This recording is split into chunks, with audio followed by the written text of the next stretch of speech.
Hey, what's up, world? Welcome back to another edition of the Cigars and Bullshit Podcast. Yours truly, DJ Bentley. I'm joined with Steve and Frankie, where we're going to talk about another interesting topic this week. It's about cigars, and it's about the bullshit. Let's get into it. So when you say you don't like them, like what was your experience with like a poser? Like since you brought that up. What, me? Frankie's a poser? No, I'm the biggest. He's the biggest poser. I'm the biggest poser. He's like pointing at There's you. no one that's as big as a poser. I'm asking him if he. If there was I'm a asking competition, him. I'd be up there. Frankie's a poser. I'm asking him. I'm asking him if he could think of anything like that. Not in particularly, but I mean, you know, there's. Steve's brought this up last podcast where, you know, you get these people that are like, oh, cigars, let me just grab one, and they open up a $50 stick or $30 stick. Light it backwards. They light it up. No, they light it backwards. Light it backwards. They light it up. They take 2 puffs. They're like, oh, that thing's nasty. And they put it down. It's like, dude, you know how much that cigar is? Do you know what goes into that cigar? You have no idea. Give me that. You know, but You're not allowed. Get your hands off this box. honestly, like if it's not for you, it's not for you. That's it. Simple. I'm not trying to be a dick or anything, but like if you're curious, that's one thing. But don't be curious. I have a with stick for $50 you stick. if you're curious. Yeah, exactly. It ain't that one. Don't be curious with a $50 or $30 stick, even though it might not be pricey to some people. But to be honest, that's a mid-range. Yeah, right. You know, that's something that's That's a lot serious. for the average guy, man. So go ahead. Try a $10 Forte. No, I think I remember, you know, it was just something more of a observation. Now, we talked about the great thing about a lounge is a guy could come from work in a business suit, guy could be making $1 million a month for all I know, and then you have a construction worker sit down in his work boots and dirty, you know, Carhartt hoodie or something, Just kick it back. and they're both enjoying a cigar, and it kind of, I said, it brings all those different worlds together. It's just one place where you're kind of under an umbrella of cigar lover. Right. The negative is that the guy who shows up with, you know, I don't even know how to put it because I don't want to judge anybody by. Just say it. Just say it. You know, if some idiot shows up with an ascot on his neck and a smoking jacket, you're just like, oh, that guy's a dick. Hugh Hefner.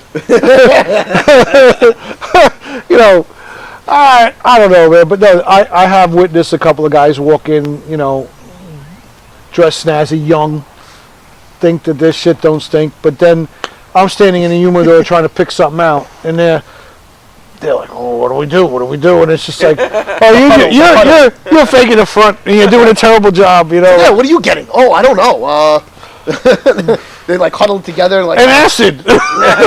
Hey, get those, bud. Get those over there. You'll love those. What is this, Tatiana? It's a $10 stick. I'm not smoking that. It's like you don't even know what it tastes like.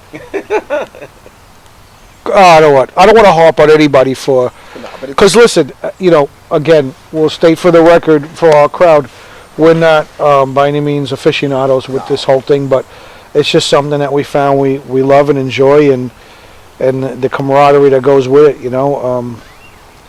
But I'm loving the learning process like we discussed before.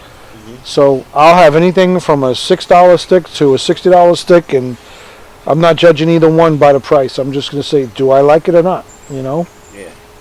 I look at the color. That's really what it Although, comes down to. have you seen some of the? Remember we were looking at like the most expensive cigars, and there are cigars that are like I had a video of that. $5,000 for one cigar. I'm like, whoa, man! I'm like, Hey, I think like to try there's a Gurkha that's like $1 million bucks the or something Gurkha, like that. Remember that Gurkha? I don't even know. I mean, Who like smokes $1 million cigar? probably somebody sitting in Dubai laughing on top of a pile of money. You have to be sleeping on a mattress of money. There's no way. Not this guy. Not this guy. That's awesome. Yeah, it's. I think the learning experience is definitely my favorite. Also, I think I'm like he said before, we're not fanatics, but when you. I usually just genuinely just look at the color of cigar. What am I in the mood for? Am I in the mood for a dark cigar? That's how I start off. Am I in the mood for a dark cigar or a light cigar? Right. Do you want something really full body heavy, or do you want something light tonight? Usually darker cigars are a little more bitter. They're a little, they have more of a more of a punch. Yeah. More of a punch. I'll occasionally, me personally, like I said, I started off with flavored cigars that were kind of light, and I worked my way up, and now I'm a huge fan of the darker ones. Right. But look, I'm having a light one today. It's occasionally I have a lighter one because it's a little less when I get home. I don't have to like change my whole outfit because because I'm reeking of the bitter stuff. I got a good question for you guys. Because it happened to me one time. You guys ever get sick off a cigar? Yeah. Early on, I needed to learn like the whole pull, and again, if you're a fast smoker and you get that whole nicotine high, there's still nicotine in a cigar, right? So then lots of it. When you do that, that's when you experience that. And like, see, now I'm experiencing this whole, my wrapper is oh, you're falling apart pretty bad over there. Falling apart. You're trying to take the label off? Trying to take the label off, and with me, I think what happened was I didn't eat one day.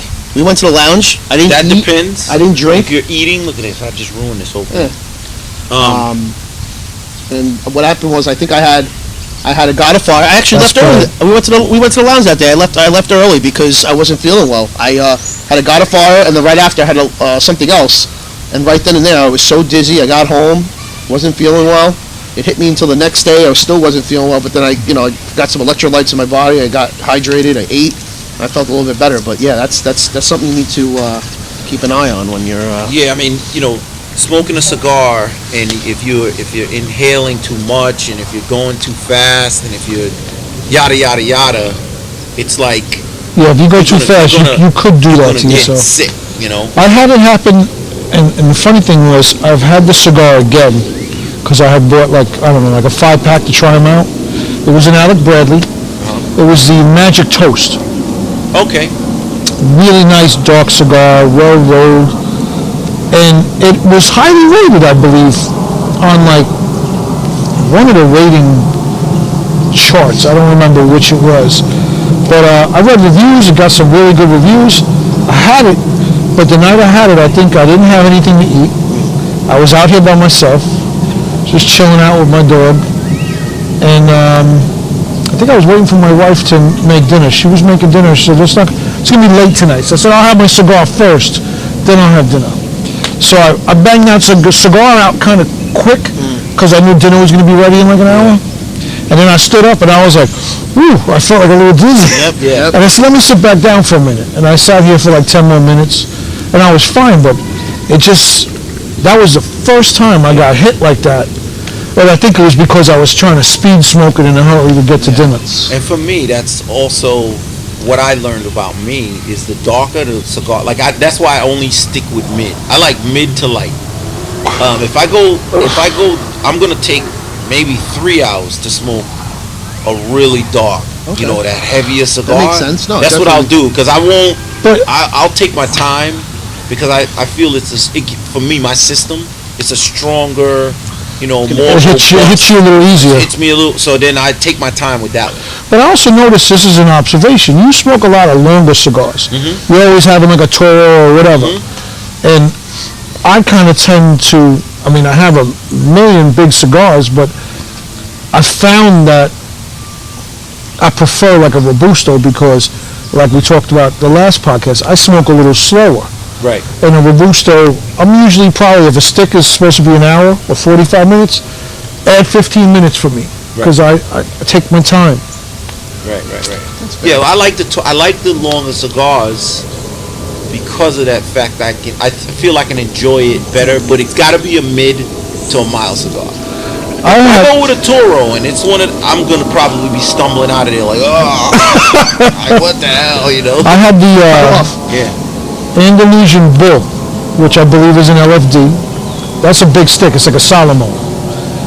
That thing took me well over 2 hours to smoke. I'm saying 2.5 hours. It might have been 2:45, but that's supposed to be like a 2-hour smoke. That was 2.5 hours easy for me. And it was great. I was like texting my nephew, man, this stick is amazing. And I'm like, did you ever have one of these? But 2 hours later, I was like, it's still amazing, but damn, I'm out here and it's dark out. right. And then I'm like, hearing the crickets, and I'm like, I gotta finish this up. Wife went to bed. Moon is out.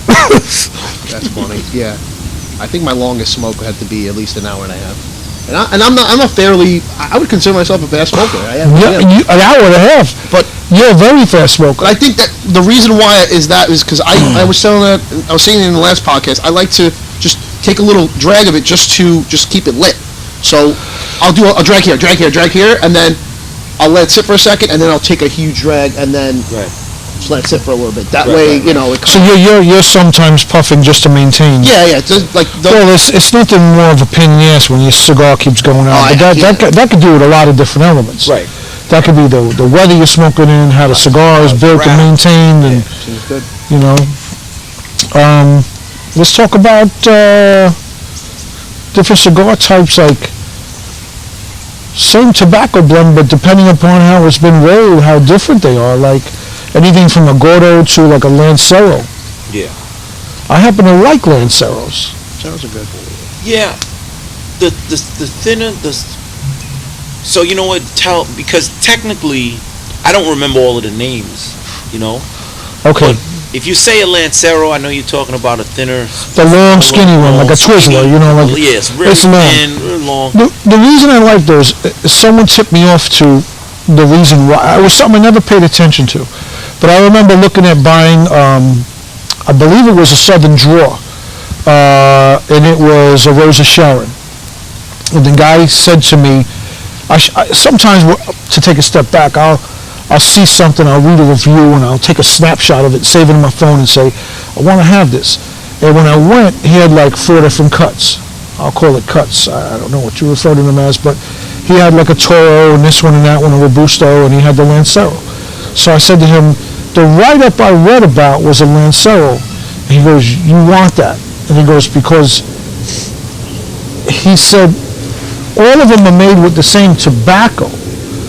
But the difference in the way it's rolled, there's less tobacco in that Lancero, and you get more of the leaf. Okay. Whereas opposed if you have like a big Toro or Gordo or something like that, you're getting, you know, a 50, 60 ring gauge, and the Lancero might be a 30-something, you know, like a 32 or 38 or whatever. So you're going to have less of that tobacco in there. You're going to taste more of the leaf.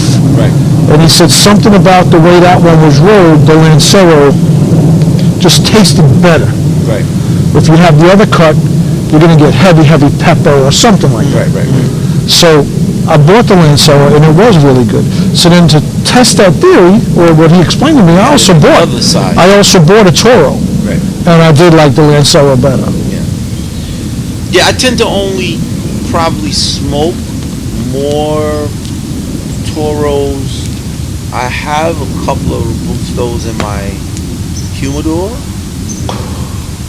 And then there's what's the little stubby ones? The little stubby one. Like a Perfecto, it's kind of like pointy on each end? Yeah, pointy on each end. Yeah, I have one of those, yeah. Maybe like I think they call that a Perfecto. A Robusto is basically a shorter one. It's a shorter one. But it's rounded. But it's rounded, yeah. Right. Yeah. So I have a couple of those, but a lot of mine are the Toro size. The Solomon is the one that's like super long. Right. And it kind of has an odd shape. It gets like fatter towards the bottom. Right. And then the Torpedo's in at the end. They have a Torpedo. They have... Yeah. They have the Churchill, right? Yes, another big stick. Another big stick. That's another couple. The Gordo is exactly what it is. It's a fat cigar. Yeah. There's a whole lot of the names, and to sit here and act like I remember every single one would be tough. Yeah, no, I'm not going to lie. But, you know, I have a book, I have a chart, I have the magazines and stuff that I could, you know, reference when I'm trying to do that. Or when you go, they say what they are. Like, you're looking at something and you say to yourself, oh, I want to try the cigar, and it might have a few options as far as the cuts. And I say, yeah, I want to try and get a Robusto, because like I said, I try to keep my timing. But I got a lot of big sticks, and that's what I have to remember when I go to pick one of those out. If I'm going to go have an Andalusian Bull, I got to make sure I have more than 2 hours of free time. Right. You know? Definitely. Yeah, and that also feeds back into what we were first talking about, that whole feeling of getting sick or whatever. Depending on what you're smoking, because if you have a Churchill, and it's a very strong one, and then you're puffing on it really fast, like, and you're gonna be knocked out in no time. You're gonna hit it hard too. Yeah. Yep. So sometimes we end up ordering food to the lounge because I know I don't want to get like that. It happened to me once. I don't want to go through it again. I just don't. It's terrible. It's funny because I can drink while I'm smoking, but eating is kind of like. I have to have something sometimes. Sometimes like I get nervous because I just don't want to go through that whole struggle again. Sometimes if we like meeting after work, and we go to the lounge, we'll light up, we'll start smoking, we'll order a little something, whether it's a couple of burgers or whatever, and then I'll put my cigar down, let it go out, and I'll strike it back up and continue. You know what I mean? And just hoping I didn't ruin it, but. That's just because I'm hungry, not because I'm worried about getting sick. Hey, listen, you're coming out of work, you skip dinner, let's go to the lounge, let's hang out, and then you don't even think about eating sometimes. You're just so excited, you just want to get out of the house, and you're like, oh, hey. Yeah, I like eating first, though. I like eating, having a full stomach, then enjoying my cigar. Yeah, makes sense. You know, and then I prefer, if I'm drinking, I prefer, like, a cognac, mostly. But I've had coffee, I've had wine, I love having a coffee with a cigar, whiskey. But it's a completely. That's when I tend to go with like I said, like something flavored or Java or latte or something. Thank you, everyone, for tuning in to the Cigar and Bullshit podcast. I hope you enjoyed that as much as I did. Just hanging out with my friends, sharing experiences that help you take away something interesting and maybe some information that you didn't know. So make sure you tune into the next episode. Don't forget to like, subscribe, and share this podcast.